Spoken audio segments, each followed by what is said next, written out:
Huge news for the Pi Network community. Pi Network has officially surpassed Ethereum in Twitter followers and is now among the top 5 most followed cryptocurrencies in the world. What does this mean for the future of Pi? Let's find out. Welcome to Staro Technology, your go-to channel for the latest tech and crypto updates. If you're new here, don't forget to subscribe and hit the bell icon for more exciting content. Today, we're looking at a major milestone for Pi Network. Here's the latest ranking of the most followed cryptocurrencies on Twitter. Let's break it down. The top 5 most followed cryptocurrencies are BINANCE, BNB, 14 million followers, Bitcoin, 7.5 million followers, Dogecoin, 4.3 million followers, Shiba Inu, 3.9 million followers, Pi Network, 3.7 million followers.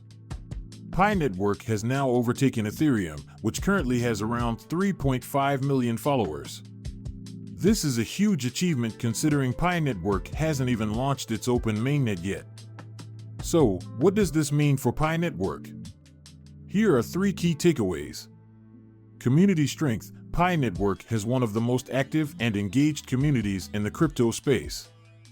Millions of people worldwide are mining Pi and following its progress. Adoption potential. Social media presence is crucial in crypto. More followers mean more visibility, which could attract developers, businesses, and investors. Upcoming open mainnet. With the open mainnet launch expected soon, this milestone could signal a major turning point for Pi's adoption. The Pi Network community is celebrating this achievement, with many speculating that this could push Pi towards mainstream adoption and major exchange listings. Could Pi Network become the next big cryptocurrency? Only time will tell. What do you think about Pi Network surpassing Ethereum? Drop your thoughts in the comments below. Don't forget to like this video, subscribe for more updates, and stay tuned for the latest Pi Network news.